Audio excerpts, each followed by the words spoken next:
The ground beneath Halemaʻumaʻu is breathing, not metaphorically. The instruments record it precisely. 17.3 microradians of upward tilt since April 9th, the Earth's surface swelling as a reservoir of molten rock below reinflates millimeter by millimeter, hour by hour, like a lung drawing air before a scream. The glow from the south vent has burned continuously through 5 nights, so steady and so orange that the USGS webcam at the crater rim looks less like a scientific instrument and less like a surveillance feed, and more like a portal held open into something ancient and unquenchable. The north vent spat lava across its rim at 11 p.m. Tuesday. A burst of spatter. A warning. Episode 45 of Kilauea's current eruption sequence has not yet arrived in full, but the volcano is not waiting much longer. It is almost full. Since December 23, 2024, something extraordinary has been unfolding at the summit of the world's most active volcano, and the numbers tell a story that the images alone cannot. The USGS Hawaiian Volcano Observatory confirms that Kilauea has been erupting episodically from 2 vents, a north vent and a south vent, inside the crater known as Halemaʻumaʻu, itself nested within the broader summit caldera of Kīlauea. That is 16 months of episodic eruptive cycles, each one following the same arc. Summit inflation builds, pressure climbs, lava overflows the vents in low precursory flows, and then, within hours to days, the mountain opens its throat and throws fire into the sky. 44 times that sequence has played out. 44 episodes of sustained lava fountaining, each generally lasting less than 12 hours, each separated by pauses of days to more than 3 weeks. As of this morning, the Kilauea alert level stands at watch, the aviation color code at orange, and USGS models place the onset of episode 45 somewhere between today and April 26th, with April 22nd and 23rd cited as most likely based on current tilt data.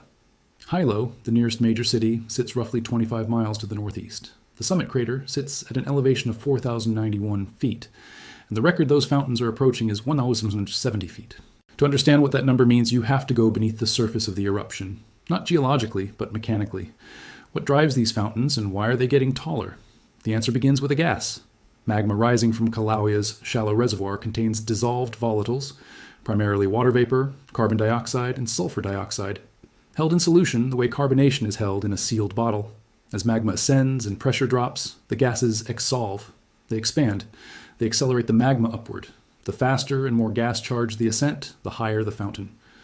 What the USGS Hawaiian Volcano Observatory has been watching across 44 episodes is a system that, in its early phases in January 2025, produced modest lava fountains of 100 to 160 feet.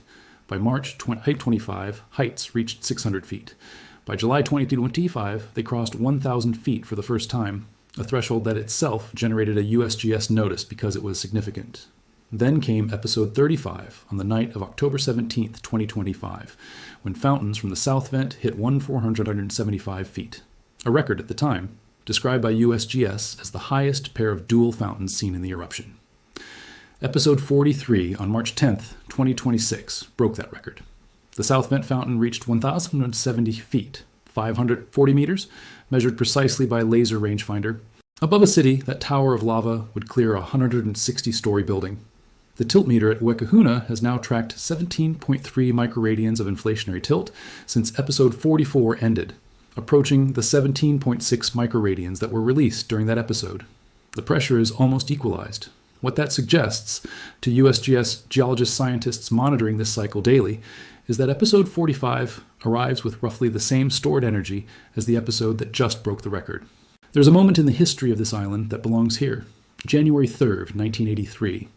Kilauea's East Rift Zone split open along a 4-mile fissure in remote forest 12 miles from the summit. An event named Puʻuʻōʻō was born. From mid-1983 through mid-1986, Puʻuʻōʻō erupted episodically, every 3 to 4 weeks, usually for less than 24 hours at a time. A cadence that rhymes almost exactly with what Kilauea is doing now inside Halemaʻumaʻu. Those fountains reached as high as 2,500 feet. They built a cinder and spatter cone 835 feet above the pre-eruption surface. By 1986, 44 episodes had concluded, the same count as this eruption's most recent episode, and the eruptive style transitioned. No more discrete explosive fountaining events. Instead, nearly continuous effusion from a new vent named Kupaʻānaha. That lava flowed for years. It buried the town of Kalapana. It destroyed 214 structures. It closed 14 kilometers of coastal highway under solid black rock. The Puʻuʻōʻō eruption lasted 35 years in total, and remains the longest-lived eruption on Kilauea's rift zones in more than 500 years. The current eruption has now produced exactly as many high fountain episodes as the original Puʻuʻōʻō vent alone. USGS scientists themselves have noted this symmetry and have said, carefully, that comparing different eruptions is like comparing apples to oranges. What no one in volcanology can tell you is what happens at episode 45 or 50 or 60, or whether a transition is coming. There's a hazard attached to these fountains that does not make the headlines the way the lava does. It is invisible, it travels farther, and it does not stop between episodes. During episode 44 on April 9th, 2026, the eruption plume reached 15,000 feet above sea level and was transported to the north-northeast by southerly winds. Pieces of tephra, fragments of volcanic glass, and solidified lava spray fell on Hawaii Volcanoes National Park, on the Kilauea military camp, on Highway 11, and on Volcano Golf Course. Softball-sized tephra was documented in the Volcano Golf Course subdivision. Pele's hair, those delicate razor-sharp filaments of volcanic glass spun off the fountain tips by wind, drifted as far as Knoll, 35 miles away in North Hilo.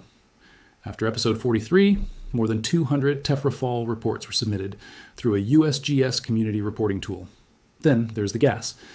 Even during the pauses between episodes, the USGS confirms that sulfur dioxide emissions from Halemaʻumaʻu likely vary between 1,000 and 5,000 tons per day, every day.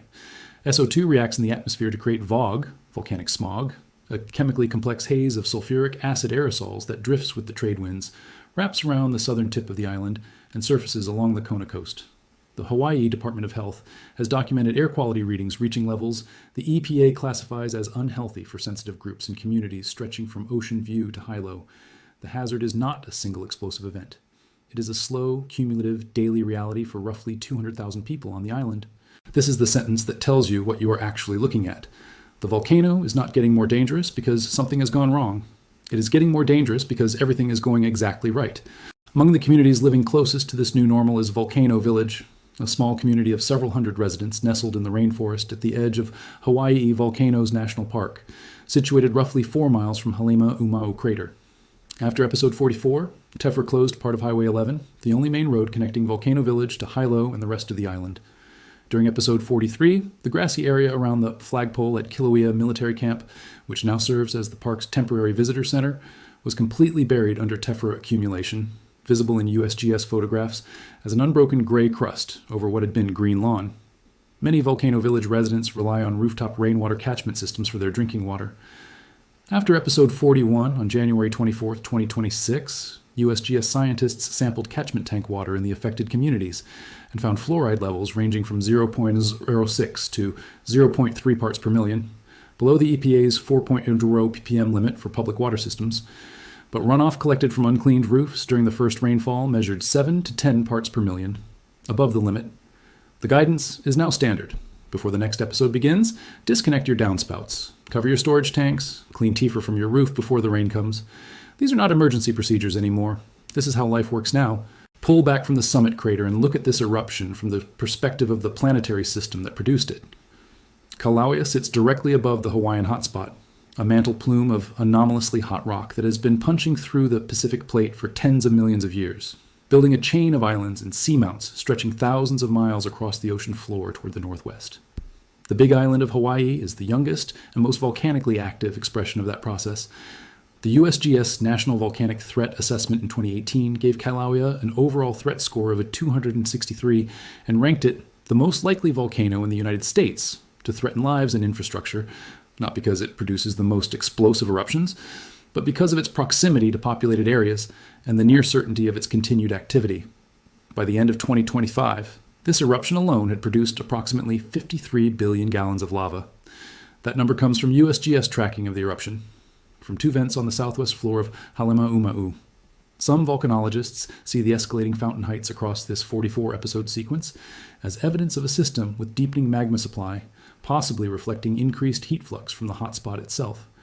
Others argue the pattern is within the range of normal variability for Kīlauea episodic eruptions, pointing to the 1983-1986 Puʻuʻōʻō sequence as a clear analog where similar escalation eventually gave way to a style shift rather than runaway intensification.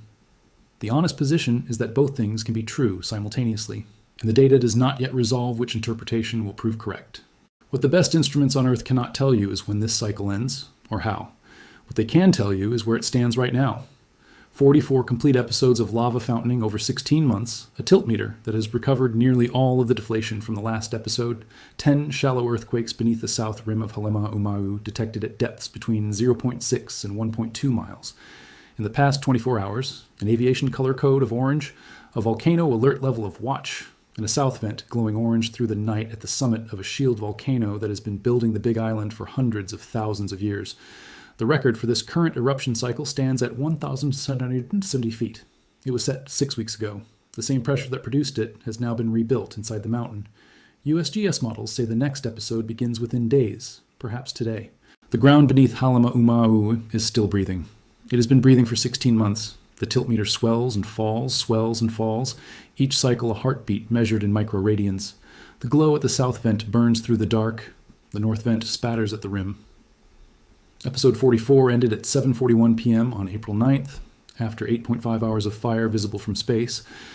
And since that moment, Kilauea has been filling itself back up, quiet and methodical, indifferent to the people watching the webcam feeds, indifferent to the record, indifferent to the number.